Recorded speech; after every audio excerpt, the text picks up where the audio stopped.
পড়ছিলাম রক্তকরবী, কলমে সাবিহাতুল সাভা, পর্ব সংখ্যা 34। সে তো বন্ধু নামের শত্রু, অথচ হামজা তাকে ভাইয়ের জায়গায় বসিয়েছিল। তার জন্যই কি আজ এলিনার সঙ্গে এত সুন্দর একটা সম্পর্ক ভেঙে যাবে? রাগে গজগজ করতে করতে হামজা দাঁত চেপে বলল, ওই হারামিটা এখন বউয়ের সাথে নিশ্চিন্তে রোমান্স করছে, আর মাঝখান থেকে আমার শুরু হতে না হতেই প্রেমটা শেষ হয়ে গেল। এলিনা আমার ফোনও ধরছে না। জ্যাস, তোকে আমি অভিশাপ দিচ্ছি শালা। কথা শেষ হতেই নিজেই থমকে গেল। অভিশাপ দিলে যদি উল্টো কিছু হয়ে যায়, যদি ওর বউয়ের কিছু হয়, শেষে আবার দোষ এসে পড়বে তার ঘাড়েই। নদীর পাড়ে দাঁড়িয়ে বহুক্ষণ খুঁজল হামজা। বারবার কল দিল, কোনো সাড়া নেই। দুই হাত পকেটে ঢুকিয়ে দূরের ঢেউগুলোর দিকে তাকিয়ে রইল। ভাঙছে, গড়ছে, আবার হারিয়ে যাচ্ছে, ঠিক তার সম্পর্কটার মতোই। হঠাৎ যেন সিদ্ধান্ত নিয়ে ফেলল সে। দ্রুত গাড়িতে উঠে ছুটল এলিনার বাড়ির দিকে। অন্যদিকে জ্যাস করবীকে আলতো করে রুমে এনে বিছানায় বসালো। নিজে ফ্লোরে এক হাঁটু গেড়ে বসে ওর দুই হাতে নিজের মুঠোয় নিয়ে কাপা গলায় বলল, তুমি কোথায় গিয়েছিলে? আমি খুব টেনশনে পড়ে গিয়েছিলাম। করবী রক্তলাল চোখে ওর দিকে তাকিয়ে বাঁকা হেসে বলল, তুমি আমার মা বাবাকে কেন মারলে? মুহূর্তেই জ্যাসের হাত শিথিল হয়ে গেল। চোখের দৃষ্টি ঠান্ডা জমাট। করবী চোখের পানি মুছে আবার বলল, তোমার মনে হয় তোমার মাকে আমার মা খুন করেছে, সেই জন্য? জ্যাসের চোয়াল শক্ত হয়ে উঠল, কিন্তু সে চুপ। কি বলবে? বলবে আমি খুনি নই? করবীকে বিশ্বাস করবে? কোনো উপায় না পেয়ে করবী উঠে সোজা ওয়াশরুমে ঢুকে দরজা জোরে বন্ধ করে দিল। অনেকক্ষণ পর বেরিয়ে এলো সে। জ্যাস তখন বারান্দায় দাঁড়িয়ে সিগারেটের ধোঁয়া উড়াচ্ছে। অন্ধকারে ধোঁয়ার রেখাগুলোও যেন ভারী। হঠাৎ ভেতর থেকে কাঁচ ভাঙার শব্দ।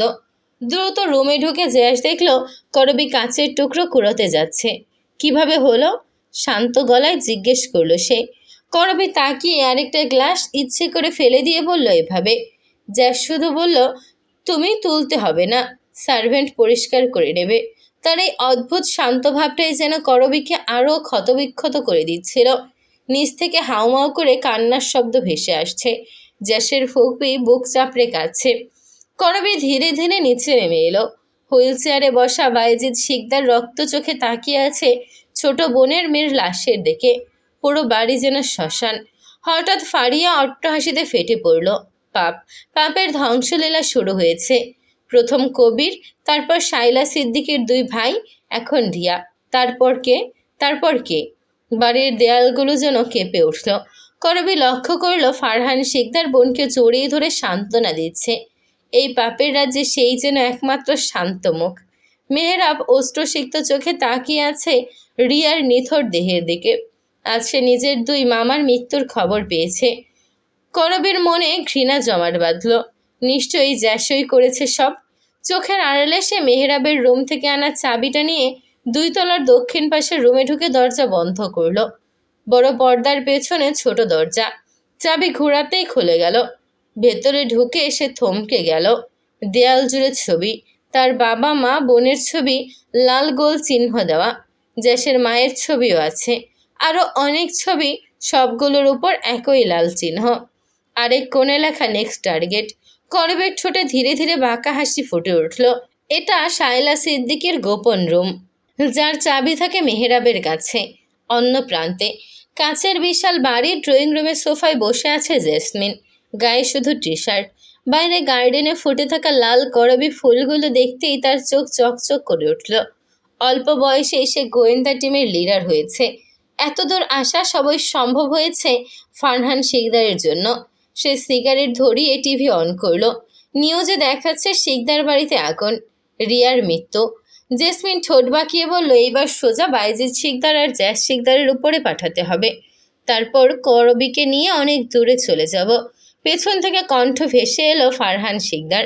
পাঞ্জাবির কলার ঠিক করতে করতে মৃদু হেসে বলল, কতবার বলেছি এসব খাবে না জেস। আজ তোমার বোন আসবে, ওর সামনে কি চাও আমার সম্মান মাটিতে মিশুক? জেসমিন তাড়াতাড়ি সিগারেট নেভিয়ে উজ্জ্বল চোখে চেয়ে বলল, করবী আপু কখন আসবে? ফারহান ওর মাথায় হাত বুলিয়ে দিল।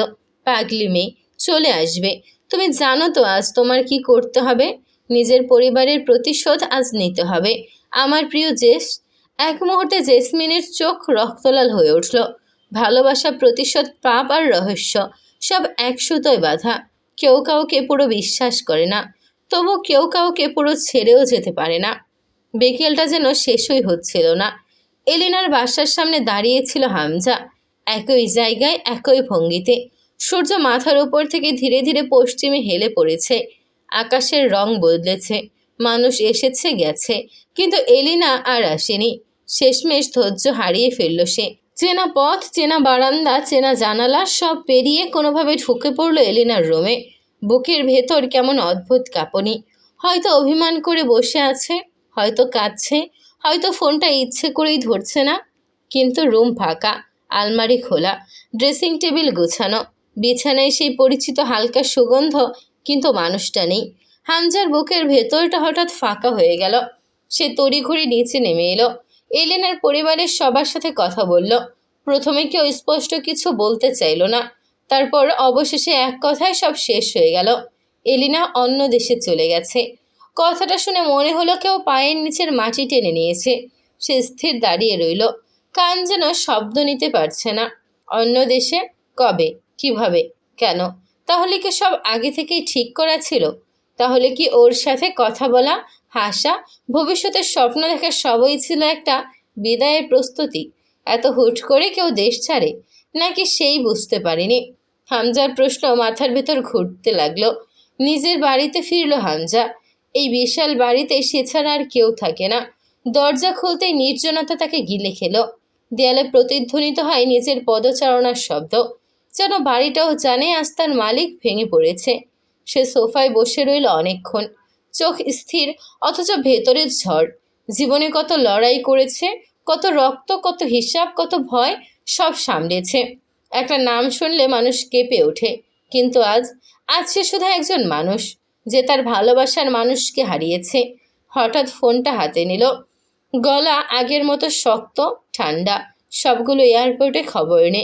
মিস এলিনা কোন দেশে গেছে, কখন গেছে, সব ডিটেল চাই এখনই। ওপাশ থেকে, জি ভাই, শোনা গেল। ফোন কেটে দিয়ে হামজা মাথা পেছনে ঠেকালো, চোখ বন্ধ করল। একটা সাধারণ মেয়ে, কোনো বড় ঘরের না, কোনো ক্ষমতার না, অথচ সেই মেয়েটার জন্য আজ নামকরা গুন্ডা হামজার ভেতর থেকে নরম মাটির মতো হয়ে গেছে। তার বুকের ভেতর কেমন পাকা শূন্যতা। রাগ নেই, চিৎকার নেই, শুধু ফাঁকা। ভালোবাসা মানুষকে দুর্বল করে দেয়, এই কথাটা সে বিশ্বাস করতো না। আজ বুঝলো, ভালোবাসা মানুষকে দুর্বল না, সত্যিকারের মানুষ বানায়। হামজা উঠে দাঁড়ালো, জানালার পাশে গিয়ে রাতের আকাশের দিকে তাকালো। দূরে একটা প্লেনের আলো দেখা যাচ্ছে, ছোট্ট, চলমান। তার মনে হলো হয়তো ওই প্লেনেই ছিল এলিনা, হয়তো এখনো আকাশের কোথাও আছে। হামজা মুঠো বাঁধল। তুই যেখানেই থাকিস আমি খুঁজে বের করব। করবী নিজের হাতে ধরা ছোট্ট শিশিটার দিকে অনেকক্ষণ তাকিয়ে রইল। স্বচ্ছ কাচের ভেতর নিঃশব্দ এক প্রতিশোধ লুকিয়ে আছে। তার চোখে জল নেই, শুধু জমাট অন্ধকার। কিছুক্ষণ আগেই রিয়ার লাশ নিয়ে যাওয়া হয়েছে।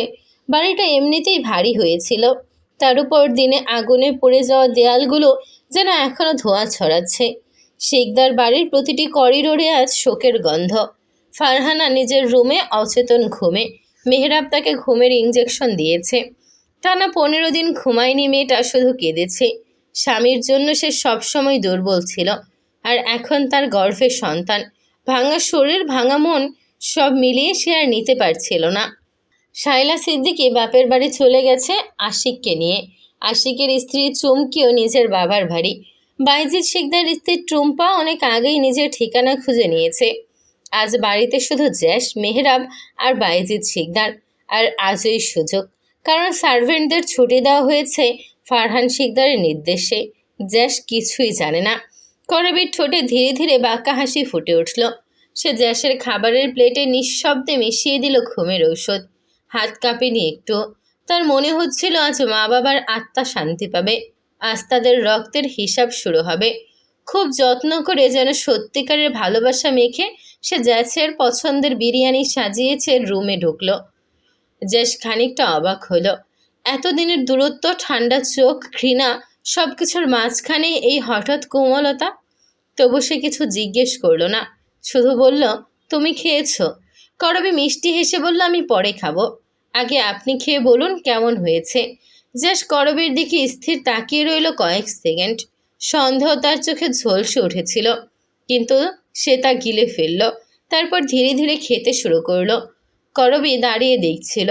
তার বুকের ভেতর ঢাকের মতো বাজছিল, কিন্তু মুখে নিখুঁত প্রশান্তি।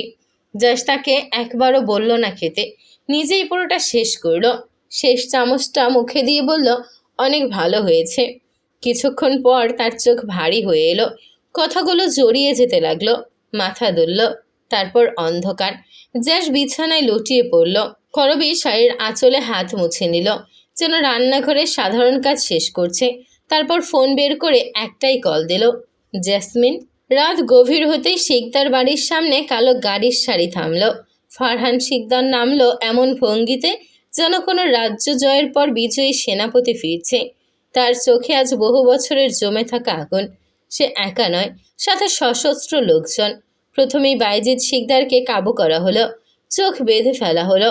তারপর মেহরাব, তার হাত পা মুখ শক্ত করে বাঁধা। মেহরাব রাগে ফুঁসছে, চোখ দুটোই শুধু খোলা। সেই চোখে অবিশ্বাস, ক্ষোভ, প্রশ্ন। চারপাশে অপরিচিত মুখ, অস্ত্রের ঝিলিক। আর সবার শেষে নামলেন ফারহান শিকদার, ওদের প্রিয় মানুষ, ওদের রক্তের মানুষ, ছোট চাচ্চু। বিশ্বাসঘাতকতার চেয়েও ভয়ঙ্কর অনুভূতি আর কিছুই নেই। জ্যাসমিনও এসে দাঁড়ালো, কালো প্যান্ট শার্ট, চুল খোপা করা। তার চোখে শুধু প্রতিশোধের আগুন। বহু বছরের জমে থাকা ঘৃণা আজ দাউ দাউ করে জ্বলছে। করবীর ইশারায় জ্যাসকে ড্রয়িং রুমের মাঝখানে রাখা লোহার চেয়ারে শক্ত করে বেঁধে ফেলা হলো। হাত পা টান টান, মাথা ঝুঁকে আছে। ঘরের বাতাস ভারী, যেন দেয়ালগুলোও জানে আজ বিচার হবে, কিন্তু আইনের নয়। ফারহান ধীরে ধীরে এগিয়ে এলো, তার ঠোঁটে হালকা হাসি। পাপের হিসাব একদিন না একদিন দিতেই হয় জ্যাস। মেহরাব গর্জে উঠতে চাইল, কিন্তু মুখ বাঁধা। করবীর সামনে দাঁড়িয়ে রইল, তার চোখে জল নেই, কাপড় নেই, শুধু ভয়ঙ্কর নেশা, প্রতিশোধের নেশা। আজ সে আর ভাঙা মেয়ে নয়, আজ সে পরিকল্পনার কারিগর। আজ সে সেই আগুন যেটা ধীরে ধীরে ছড়িয়ে পুরো শিকদার বাড়িকে গ্রাস করবে। আর এই রাত হবে রক্ত, বিশ্বাসঘাতকতা আর উন্মুক্ত প্রতিশোধের সূচনা। করবী শাড়ির আঁচল টেনে ফারহান শিকদারের মুখোমুখি বসে হাসল। জ্যাসমিন নিজের চোখের সামনে জ্যাসের নিস্তেজ মুখটা দেখে রেগে ওর চুলগুলো টেনে ধরে কষিয়ে একটা থাপ্পড় বসাতে গেলেই করবী ওর দিকে তাকালো। জ্যাসমিন না চাইতেও ছেড়ে দিল জ্যাসকে। ফারহান শিকদার নিজের এক লোককে ইশারা করল ওদের শেষ করে দিতে। রাগে মেহরাব ছোটার জন্য হাত পা নাড়ানোর চেষ্টা করল। করবী নিজেই দাঁড়িয়ে ওর মুখ থেকে কাপড় সরিয়ে দিল। সাথে সাথে মেহরাব রাগে গর্জে উঠে বলে উঠল, এইসব কেমন ফাজলামি ছোট চাচা? আর করবী, তুমি কি করছো? ফারহান শিকদার বিজয়ের হাসি দিয়ে বলল, সিরিয়াসলি ফাজলামি মনে হচ্ছে আমার বাচ্চা? মেহরাব রাগে রক্তচক্ষু নিয়ে তাকিয়ে বলল, চাচ্চু, হাত পায়ের বাঁধন খুলে দাও, তোমার সাথে তো আমাদের কোনো শত্রুতা নেই। ফারহান শিকদার মেহরাবের মুখে ঘুষি মেরে বলে উঠল, তোদের সবগুলোর পাপের শাস্তি, আমার এই বাচ্চা মেয়েদের এতিম করার শাস্তি।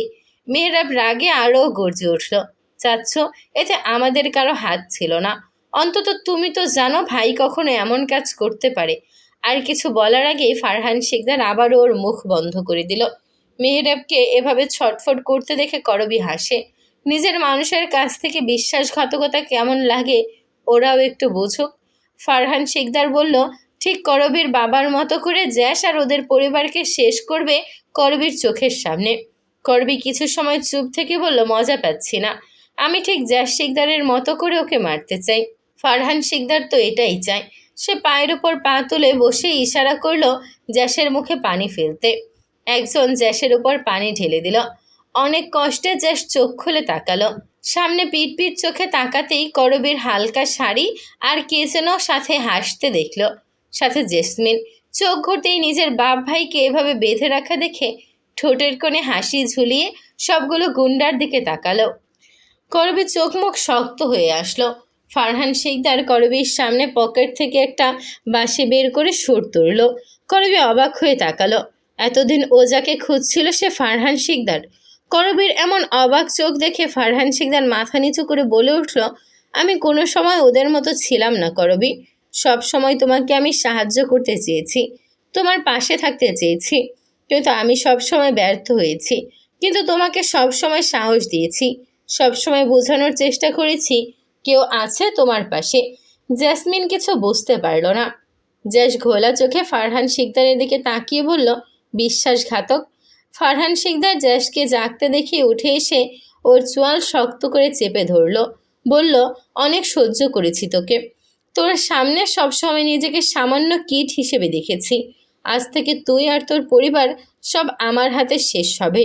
তুই কিছুই করতে পারবি না। করবি শুধু চুপচাপ তাকিয়ে দেখল। জ্যাস এমন পরিস্থিতিতেও মুখে দুষ্ট হাসি ঝুলিয়ে বলল, তোমাকে মন্ত্রী বানিয়েছি আমি, এখন আমার বিড়াল আমাকে বলে ম্যাও। জ্যাস হাসতে শুরু করল। ফারহান শিকদার অপমানে একের পর এক ঘুষি বসিয়ে দেয় জ্যাসের মুখে। বাইজিদ শিকদার ছটফট করতে শুরু করে। মেহরাব রাগে তাকিয়ে থাকে। ওদের আজ হাত পা মুখ সব বাঁধা, চাইলেও কিছু করতে পারছে না। করবে শক্ত হয়ে দাঁড়িয়ে সব দেখে। এক পর্যায়ে বলে উঠল, স্টপ। সাথে সাথে ফারহান শিকদার থেমে যায়। জাস্ট দাঁত দিয়ে ঠোঁট চেপে হেসে তাকালো করবের দিকে। বউ, এটা কোনো কথা? তোমার বুক পড়ছে, এখনই দুর্বল হয়ে পড়লে চলবে বোকা বউ। করবি রেগে জ্যাসের দিকে তাকিয়ে ফারহান শিকদারের দিকে তাকিয়ে বলল, আপনি মারামারি কেন করছেন? আমি বলেছি। ফারহান শিকদার করবির কঠিন মুখ দেখে ভ্রু কুঁচকে বলল, তুমি কি করতে চাচ্ছ? আমি তোমার উপকার করছি। করবি এগিয়ে এসে দাঁতে দাঁত চেপে বলল, আমি বলেছি এখনও তো খেলা বাকি মন্ত্রী সাহেব, কিছু সারপ্রাইজ আপনার জন্য। করবি দুইবার হাততালি মারতেই দুইজন হাত মুখ বেঁধে নিয়ে আসলো শায়লা সিদ্দিকীকে, সাথে এইবারের পুরনো দুইজন কাজের লোককে। তাদেরকে দেখেই ফারহান শিকদারের বুঝতে বাকি নেই করবি ওর থেকে উপরের লেভেলের খেলোয়াড়। কিন্তু ফারহান শিকদারও কম না। ভেবেছিল এদের দুই বোনকে বাঁচিয়ে রেখে নিজের কাজে ব্যবহার করবে, অথচ বেচারিগুলো নিজের মৃত্যুও ডেকে আনলো। করবি একটা ফাইল রাখলো, সাথে একটা বহু পুরনো ডায়েরি। করবি ফারহান শিকদারকে বলল, আজ যেহেতু সব কিছু শেষ হবে, তাহলে ভালোভাবেই হোক ফারহান শিকদার। ফারহান শিকদার রাগে বলে উঠল, তাহলে তুই সব জেনে গেছিস? করবি জেসমিনের দিকে তাকালো। জেসমিন তো কিছুই বুঝছে না কিসের কথা বলছে ওরা। ফারহান শিকদার করবির উপর আক্রমণ করবে, তখনই করবি সরে গেল। এতক্ষণ এরাই ওদের উপর আক্রমণ করতে গিয়ে এখন নিজেরাই কেন নিজেদের উপর আক্রমণ করছে বুঝতে পারছে না বাকিগুলো। করবি ফারহান শিকদারের দিকে পিস্তল তাক করল। ফারহান শিকদার জেসমিনের দিকে পিস্তল তাক করে। বাকি গুন্ডাগুলো করবির দিকে এগিয়ে আসলো। করবি কিছু বুঝে ওঠার আগেই একজন ছেলে দূর থেকে ছুরি ছুঁড়ে মারল, যা এসে পড়ল করবির হাতে। সাথে সাথে করবি ব্যথায় কোকড়িয়ে উঠতেই ফারহান শিকদার করবির হাতে গুলি করে বসল। ভাগ্য ভালো জেসমিন করবিকে সরিয়ে রাগে দৃষ্টিতে তাকালো ফারহান শিকদারের দিকে। ফারহান শিকদার মুখে ভিলেনি হাসি ঝুলিয়ে ইশারা করতেই সবগুলো করবি আর জেসমিনকে ঘিরে বেঁধে ফেলল হাত। ফারহান শিকদার এক পা করে এগিয়ে আসলো বাইজিদ শিকদারের সামনে। তারপর এক টানে চোখের কাপড় সরিয়ে বলল, হ্যালো ভাই, তোমার ছেলেদের বলো তো আমি কে, কি করতে পারি। ও আচ্ছা, তুমি তো আবার বোবা, কথা বলতে পারো না। ঠিক আছে, আমিই বলে দিচ্ছি। তারপর জ্যাসের দিকে এগিয়ে এসে হাতের পিস্তল দিয়ে জ্যাসের কপালে আঘাত করে বলে উঠল, ঠিক এমন একটা রাতে তোর মাকেও এভাবে ছটফট করতে করতে দেখেছি নিজের চোখের সামনে। তোর মায়ের শরীর থেকে একটু একটু যন্ত্রণা দিয়ে রুহটাকে বিদায় দিয়ে দিয়েছিলাম, আর দোষ হলো বেচারি বাড়ির পালিত মেয়েটার। সাথে সাথে জ্যাসের চোখ দুটো জ্বলে উঠল রাগে। ফারহান শিকদার আবার বলে উঠল, উফ, আগুন সুন্দরীর সে কি করুণ চাহনি আজও আমার ভেতর শীতল করে দেয় জ্যাস। তোর মায়ের হরিণীর চোখ, কোমল ঠোঁট, উফ, আজও বুকে আগুন জ্বালিয়ে দেয়। জ্যাস রাগে চোখ বন্ধ করে নেয়। মনে হচ্ছে এক একটা কথা ওর বুকে কেউ ছুরি দিয়ে আঘাত করে মরিচ লাগিয়ে দিচ্ছে। যা কল্পনার বাহিরে ছিল তাই সত্যি হয়ে চোখের সামনে আসলো। করবি রাগে চিৎকার করে বলে উঠল, ভালো মানুষের মুখোশ পরা শয়তান একটা তুই। ফারহান শিকদার, আল্লাহর গজব পড়বে তোর উপর। ফারহান শিকদার ঘাড় বাঁকা করে করবির দিকে তাকিয়ে বলে উঠল, তোর মাকেও আমি এই হাতে মেরেছি, খোদার কসম এত আনন্দ লেগেছে। করবি ফুপিয়ে কেঁদে উঠে বলে উঠল, আল্লাহ তোকে এর চেয়েও ভয়ঙ্করভাবে মৃত্যু দেবে। এমনটা কেন করলি? ফারহান শিকদার চোখ মুখ শক্ত হয়ে আসলো। প্রতিশোধ, ক্ষমতা, হিংসা, জানিস তো আমার থেকে সব কিছু কেড়ে নেওয়ার প্রতিশোধ ছিল। এই জ্যাস শিকদারের জন্য তোর মা বাবাকে মেরেছি, অনেক আনন্দ দিয়ে মেরেছি। হাত পা মাথার চোখ জীবিত রেখে একটা একটা করে অঙ্গ শরীর থেকে আলাদা করেছি। জেসমিন চিৎকার করে উঠল, এমন পাষাণ কিভাবে হয় একটা মানুষ, যাকে এতটা বিশ্বাস করেছে, সম্মান করে ভালোবেসে বাবার জায়গা দিয়েছিল, সেই এত কষ্ট দিয়ে মেরেছে ওদের বাবা মাকে। সাইকো একটা এই লোক। মেহরাব যেন বিশ্বাস করতে পারছে না। ফারহান শিকদারের জায়গায় জ্যাস কিংবা বাইজিৎ শিকদার থাকলে সহজে বিশ্বাস করে নিত, কিন্তু ফারহান শিকদার এতটা সাইকো সে কখনো কল্পনা করেনি। বাইজিৎ শিকদার শান্ত রইলেন, যেন তিনি আগে থেকেই জানতেন। জ্যাস আজ বুঝলো কেন এত খুঁজেও সে করবীর বাবা মায়ের খনিকে পায়নি। ফারহান শিকদার ঠোঁটের কোণে সিগারেট ধরিয়ে জ্যাসমিনের দিকে এগিয়ে এসে ওর গলা শক্ত করে চেপে ধরে বলে উঠল, তোকে বাঁচিয়ে রেখেছিলাম শুধু জ্যাসকে খুন করার জন্য। তুই তো কোনো কাজেরই না।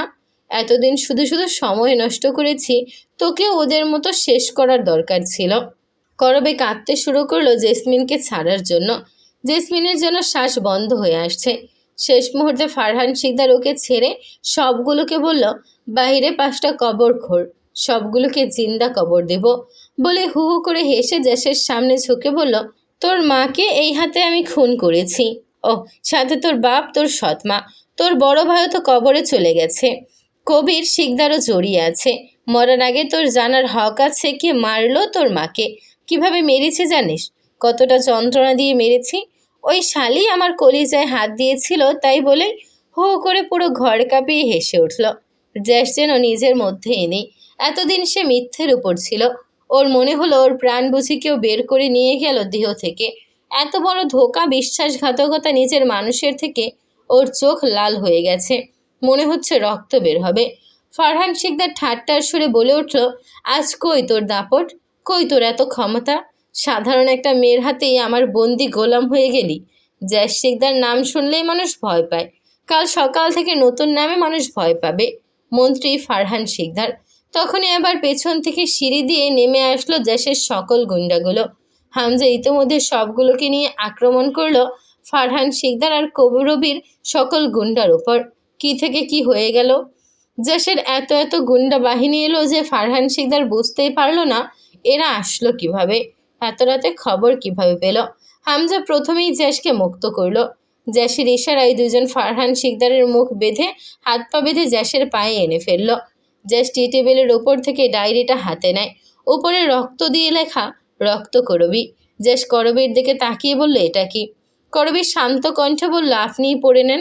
আপনার মায়ের মৃত্যুর জন্য কে দায়ী? এই রক্তের খেলা কিভাবে শুরু হলো? জ্যাস শান্তভাবে ডায়েরি খুলে পড়বে তখনই কিছু একটা পড়ার শব্দ হলো। সে সামনের দিকে তাকিয়ে বিরক্ত হলো। কালো কাপড় পরা এক মেয়ে হামজার মাথায় পিস্তল ঠেকিয়ে দাঁড়িয়ে আছে। এ আবার কই থেকে আসলো? জ্যাসমিন করবীর দিকে তাকিয়ে বলল, কি হচ্ছে আপু? করবী দীর্ঘশ্বাস ফেলল।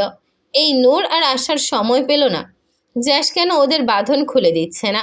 করবী নিচ থেকে মাথা থেকে দেহটা আলাদা করবে এই খুনির, জানোয়ারের। হামজা যেন ঘ্রাণ শুনেই বুঝে গেল এ তো এলিনা। কিন্তু এলিনা কেন ওর মাথায় পিস্তল ধরেছে? জ্যাস শান্ত চোখে তাকিয়ে বলল, তুমি কে? করবী নূরের দিকে তাকিয়ে বলল, ও আমার লোক, আমি বলেছিলাম আসতে। কথার মাঝে হামজার সুযোগ পেয়ে পেছন না ফিরেই হাত দিয়ে পেছনে পিস্তল চেপে ধরে বলল, মিস এলিনা, তুমি এখানে? জ্যাস অনেকটা বিরক্ত হলো মিস এলিনা নাম শুনে। সে ডায়েরি হাতে নিয়ে প্রথম পৃষ্ঠা উল্টায়। সেখানে গুটি গুটি অক্ষরে লেখা, বিশ্বাসঘাতক যখন ঘরে তখন আমায় বাইরে কোনো পিঁপড়াতেও ছাড় দেয়নি, আমার সন্তানও দেয়নি। বিশ্বাসঘাতক যখন ঘরে তখন আমায় বাহিরের কোনো পিঁপড়েও ছাড় দেয়নি, আমার সন্তানও দেয়নি। চোখ ভিজে আসে জ্যাসের। শব্দগুলো পড়ার সঙ্গে সঙ্গে ঘরটা চুপচাপ হয়ে গেল। করবী ধীরে ধীরে এগিয়ে এলো। ডায়েরির পৃষ্ঠা জ্যাসের দিকে তাকিয়ে ধরে বলল, এই গল্প শুরু হয়েছিল অনেক বছর আগে, এখন শেষ হওয়ার পালা। ফারহান শিকদারের চোখে ভয় চলতে লাগলো। সে বুঝল এখন আর কোনো দৌড় নেই। জ্যাস করবীর শীতল প্রতিশোধের হাত ধরেই তার সমস্ত খেলা শেষ হয়ে যাবে আজ। কিন্তু সে দমে যাবে না, ওর হাতেই তো খেলার চাবিটা। ভিলেনি হাসি দিয়ে ও করবীর দিকে তাকালো। যখন শুনবে ওর মা বেঁচে আছে তখন তো করবী নিজেই ওকে বাঁচাবে, নিজের মাকে দেখার জন্য।